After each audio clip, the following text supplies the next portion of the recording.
Hello. So I am now streaming live on YouTube. My name is Ben North, and I am of the Full Body Alchemy.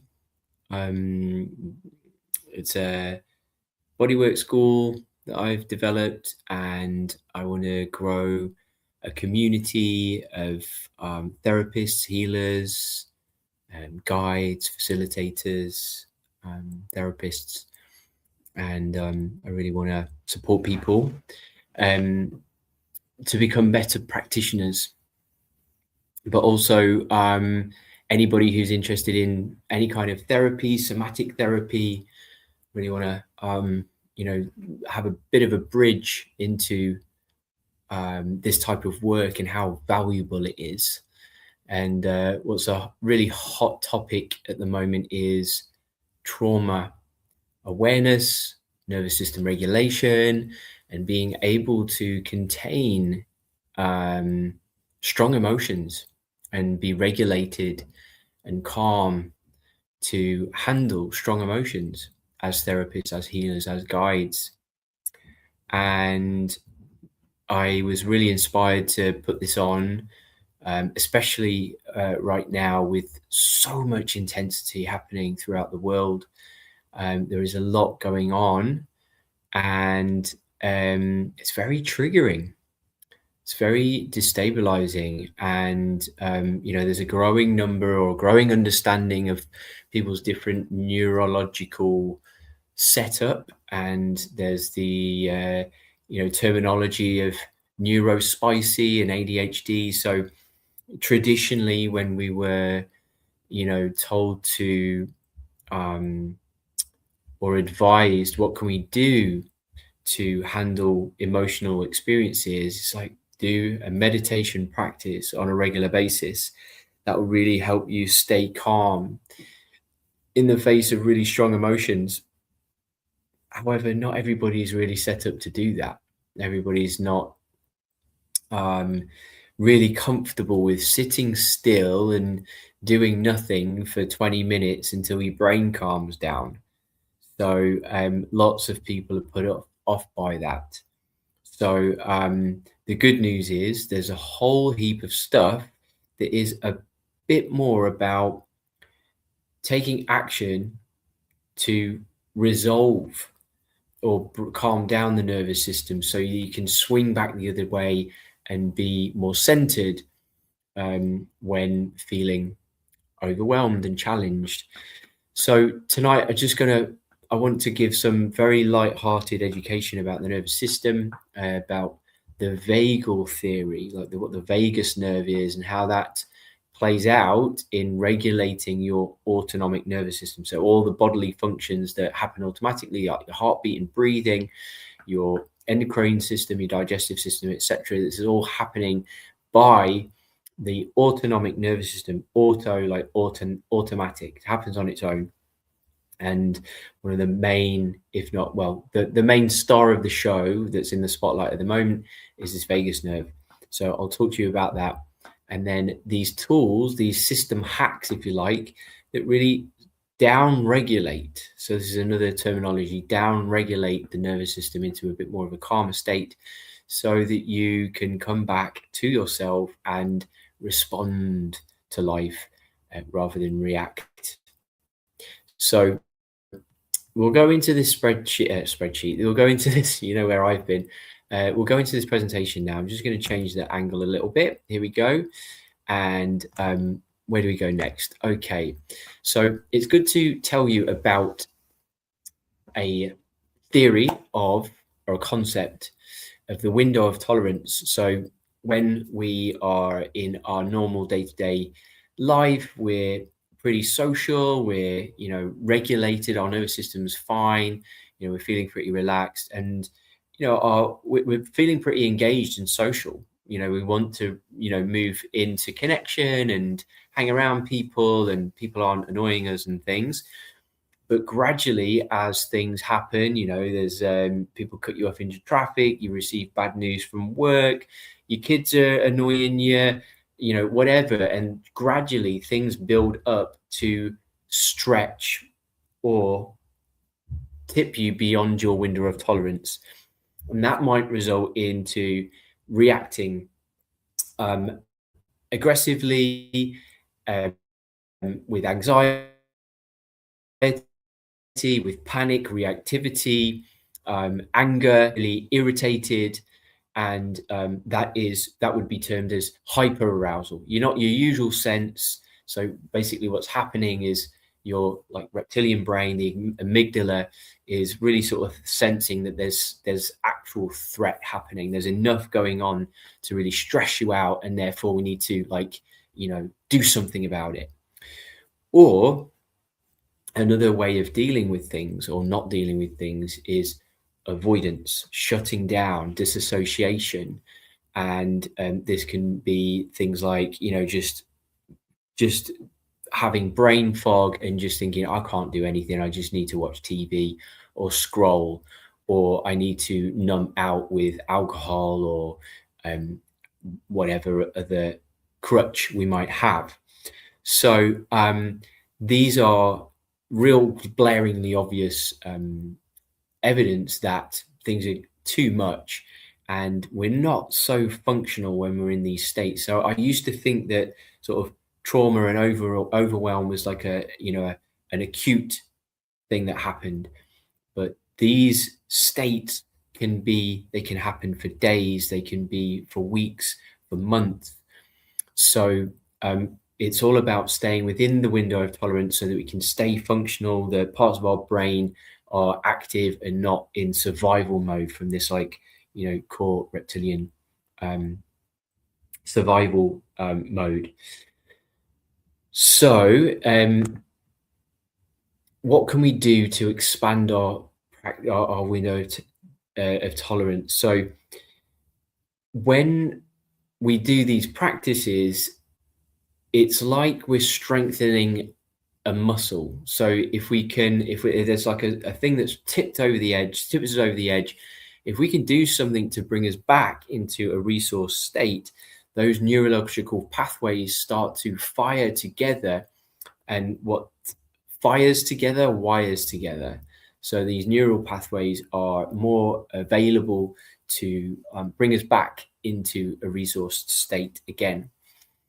Some other things that are really useful in these practices is building a bit more of a somatic awareness in the body. So sometimes when we're all stressed out, consciousness just flies off and we don't feel like we're in the body at all. It doesn't feel safe for consciousness to be in the body, to feel these things.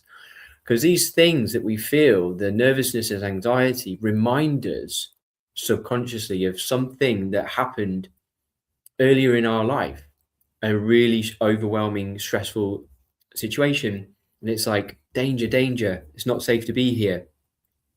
So these sensations feel familiar to what they are. But if we practice to identify what these sensations are and label them as sensations, not the emotion, then we start to reframe and relearn that we're actually safe because we're here and now and we're feeling these things here and now. So it's very clever what we can do to hack the brain and hack the nervous system so that we're more versatile and skilled at navigating difficult situations. There's other things that are playing out when we are living. So we all have had some stressful, overwhelming situations, and when we don't complete them, when we don't shake off or complete the story, so to speak, the energy that should have been expressed, it gets stuck in the body. It never gets fully discharged and completed. So doing activities like grounding, like shaking, sounding, and movement, or even what Peter Levine calls this the thwarted response. But I've learned this as the act of triumph. Sometimes it could be, feeling, just overwhelmed and, just helpless. So actually sort of, like an act of triumph of like, no, no, no, no, no, get away, get away, get away. This is like a somatic, like releasing of the energy that was, it was frozen and shut down through fear. So this is a really interesting thing to do. Peter Levine's got an amazing story on YouTube that's worth checking out about a client that he had who was just completely shut down by anxiety, and they had to have a gap in their therapy. And then when she came back, she was like fine, and he's like, well, what did you do differently? And she said, well, I just started boxing, and then her body just learned how to stick up for itself. So charging and recreating, restructuring the experience in your body is pretty effective. That is a bit of a different story, but it's still valid here.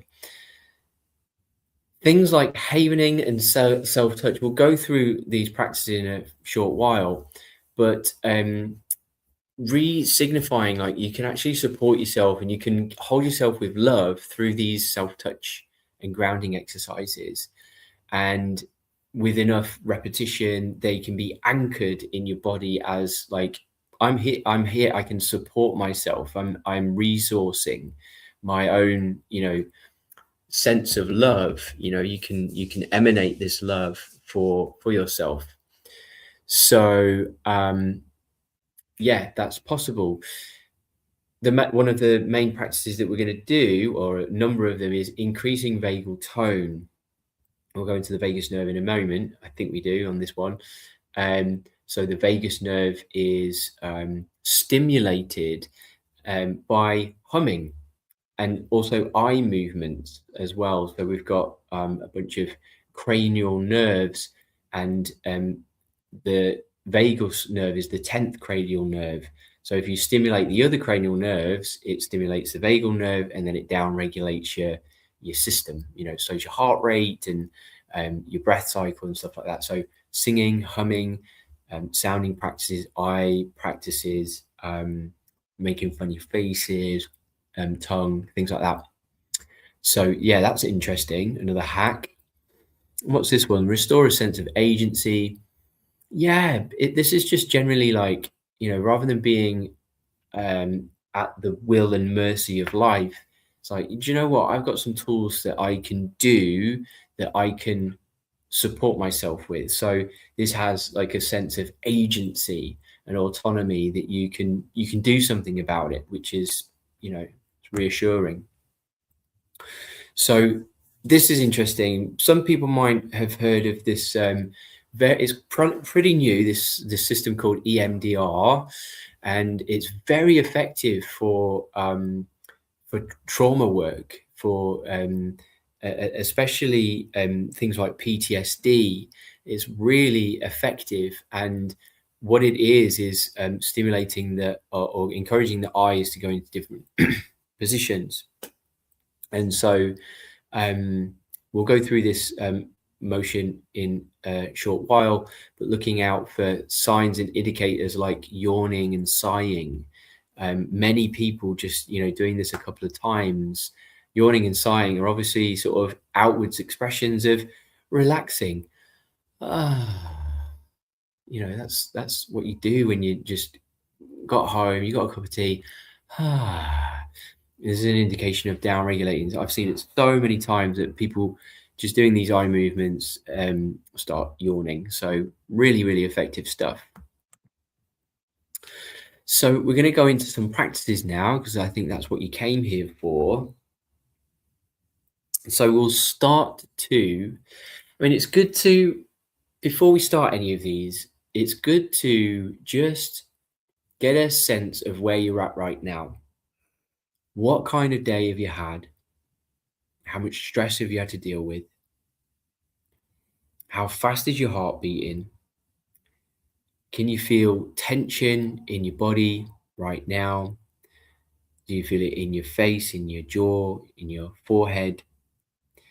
Can you feel that you're holding on to any particular areas of tension in your shoulders, in your anus and your pelvic floor? You're holding on there. Are there any signs of threat, stress in your body right now? And just by having an idea of where you're at the moment, you can reassess. But as you're taking note of these signs and factors, have a take note of your breath cycle. How short is it? Are you breathing fast, strong? Are you breathing into how deeply are you breathing? Are you using your belly? Are you using your diaphragm much? And as you're scanning your body, this first practice is called felt sense awareness or tracking. So apart from these physiological things, can you sense anything in your body that is of a nervous or a stressed out sensation within the torso or anywhere in your body? You know, it could be a tightness deep inside your body. It could be a humming or a texture of some sort. So you might label it as anxiety, or you might label it as, you know, stress or irritation.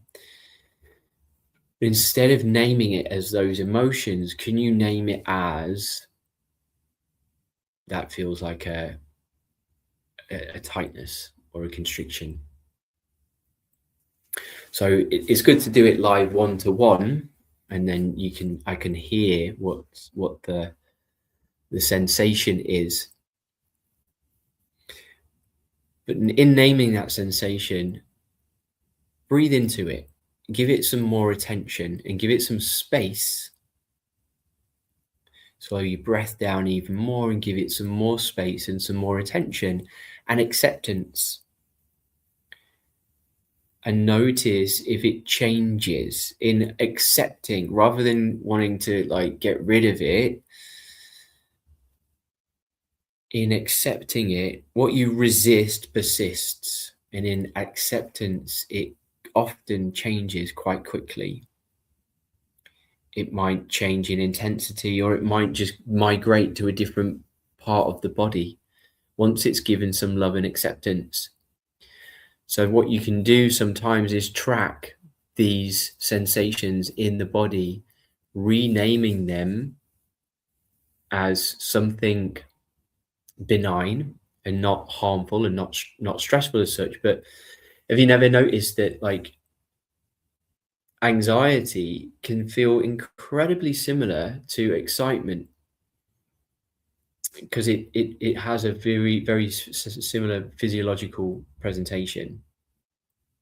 So it's just interesting to start to track and name and become a little bit more connected to really what's happening in the body, rather than having a mind label it and go into story. So it's bringing the mind can go into story, and it's not necessarily here and now. It's about what happened before or what could happen in the future. But going into the body brings you into the present moment. What you can do there is supplement that with some box breathing or some alternative like breathing styles. So a classic one is breathing in for 4, holding for 4, exhaling for 4, holding for 4. In for 4, hold for 4, exhale for 4, hold for 4. Inhale for 4, hold for 4, exhale for 4, hold for 4. Inhale for 4, hold for 4, exhale for 4. This one's brilliant, and you can play with this because you can extend the count to to a 555 or a 666 or a 777 or an 888 or even a 999. I feel really good when I'm at an 8 or a 9. I know that I'm really resourced. I'm really calm because I can hold my breath for that amount of time. It's like the body is not working. It's an indication of that you're in your parasympathetic nervous system, your relaxed system. And what was I going to say there was, yeah, it's a good indicator of how stressed out you are. So 444 is a great starting point, but experiment in going deeper. And we all like a game. We like to gamify things and get better at things. So see how long you can keep a 444 up for. You can count on your fingers how many times you do done that round 1, done that round 2, and keep it going. Maybe 4 of the 4s, 4 times, and so on. If you're not in the mood for that, I saw an amazing video years and years and years and years and years ago. This guy had some kind of like heartbeat measure, and he showed it on the screen. He was, maybe 72 beats per minute, which is kind of high. Want to be, around 60 or lower. And what he did was he just took a deep breath in, and then he just blew out like this. Like you blow in a straw, you're blowing, I don't know, a ball of cotton wool.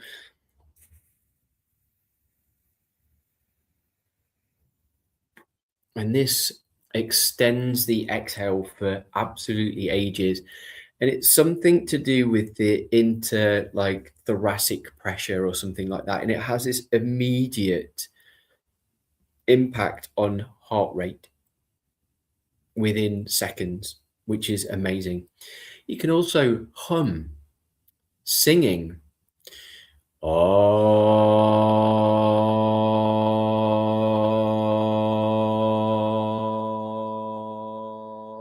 That can go on for ages. It's just on for you.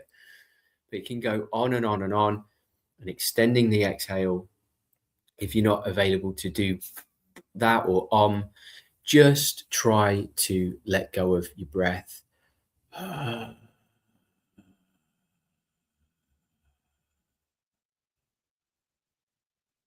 All the way out. I believe that there is some symbology here. When we don't trust life, we don't trust that there's another breath coming. Breath is precious. We're holding on to it so much. We hold on to our breath when we're stressed out, and we don't let go. We try and hold in a cry. We don't let life through us on the out breath.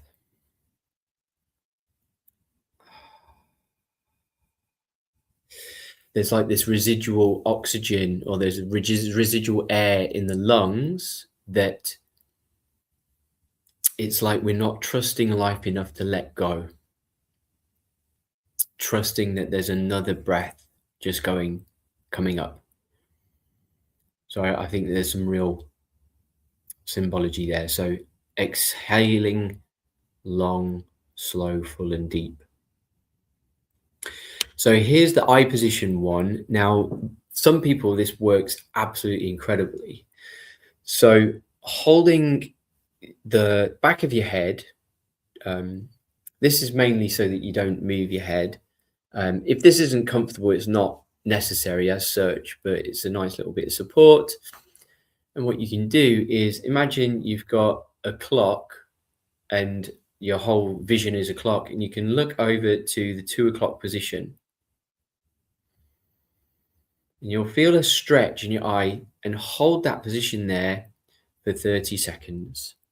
So you can combine this with your slow breath or whatever.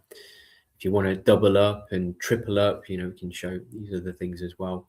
But keep holding that 2 o'clock position. Keep holding that 2 o'clock position, feeling the strain, the stretch in your eye, let's say.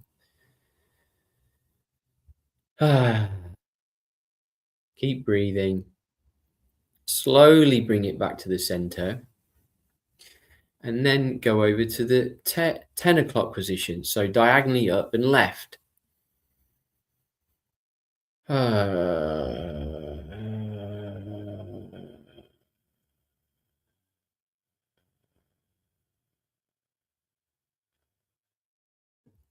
While you're doing it, scan your body to see if there's any signs of letting go.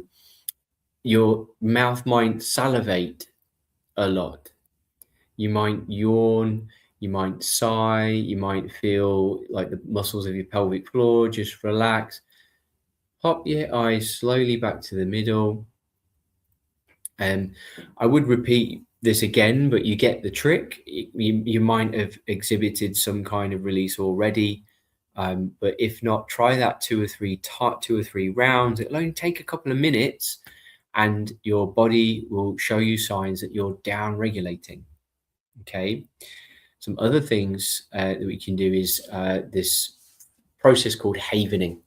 So it's just touching your own body and giving yourself some loving holding touch.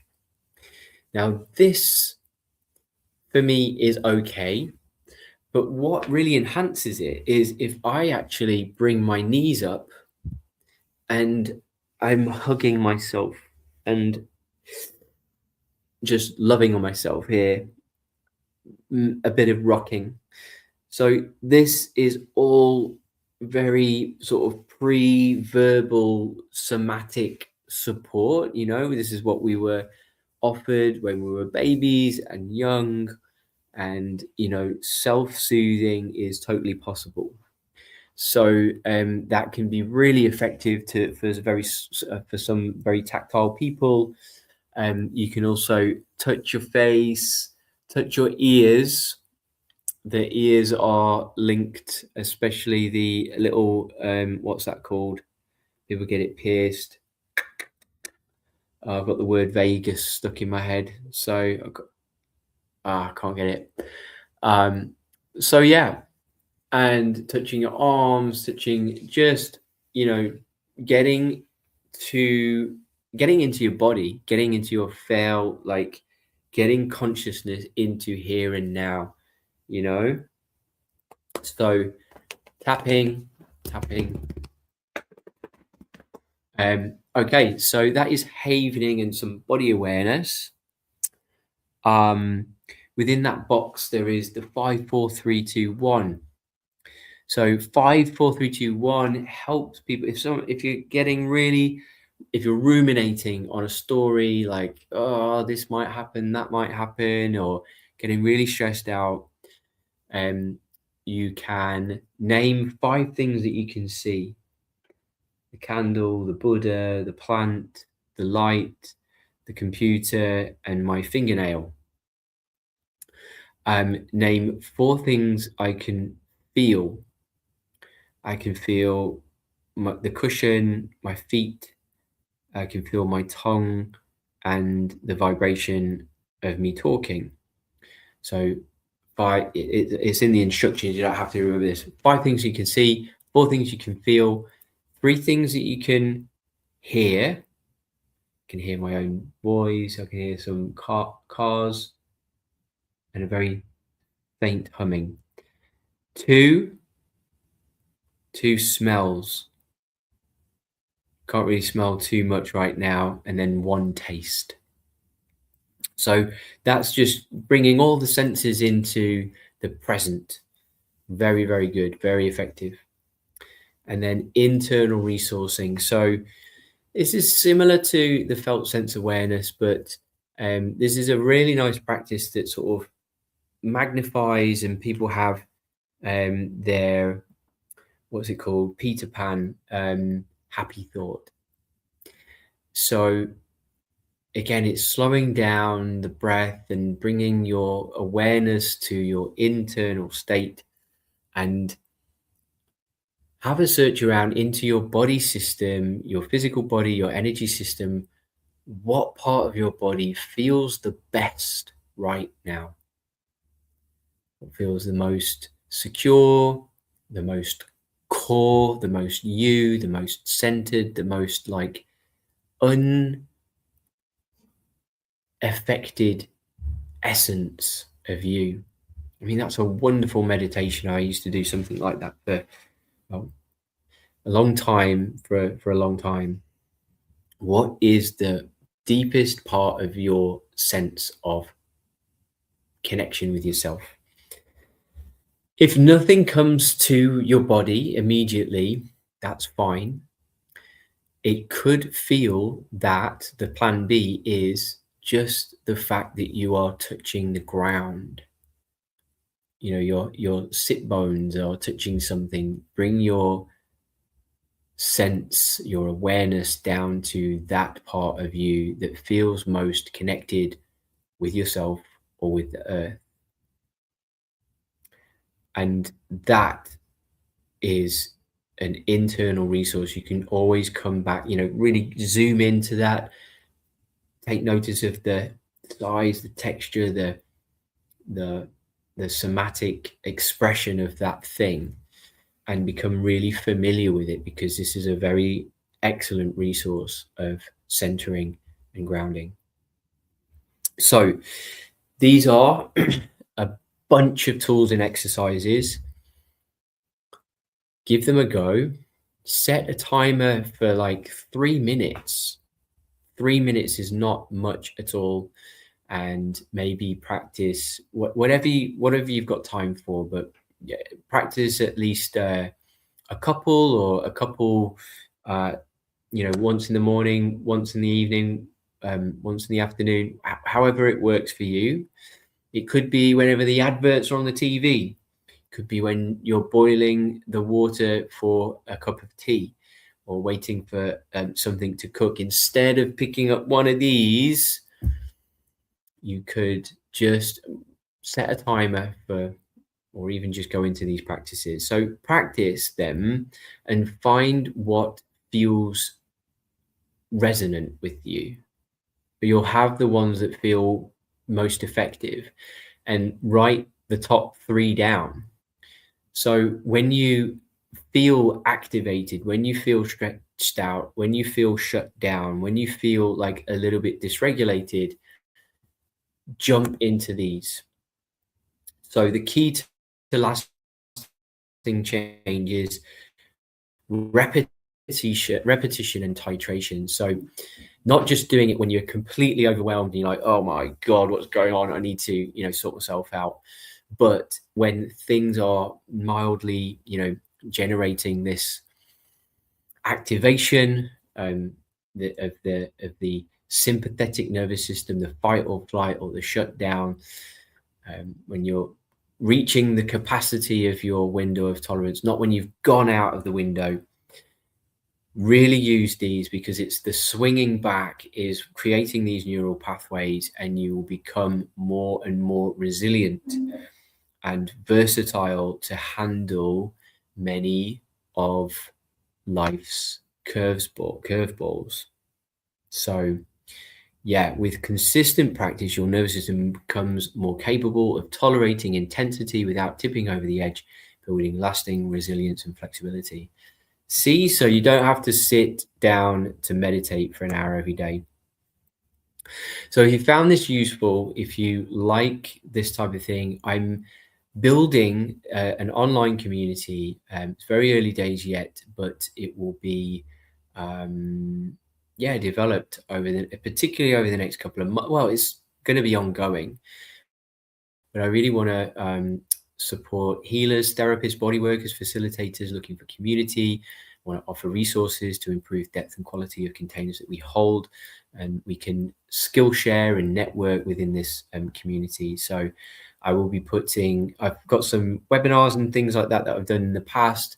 I'm going to be putting up regular blogs and things like that to, stimulate conversation and have things to, you know, document what I'm aware of and what I'm working on. So yeah, it's like it's a continuation of, you know, learning and uncovering more and more things. And when we're in community, so yeah, try scanning the QR code. Hopefully it's working.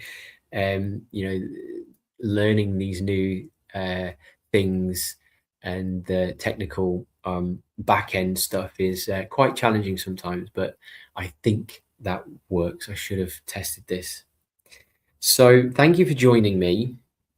I hope that it was useful for you, and go away and practice these things. And in the group, potentially, let me know. I'll maybe start a conversation about this one, and yeah, let me know how effective these can work out for you. So, yeah, thank you once again for joining me. I always press that button first. So yeah, I'll see you on the next one. I'm going to do a group practice again on a regular basis, at least once a month, potentially twice a month at this time. And so yeah, I'll see you on the next one.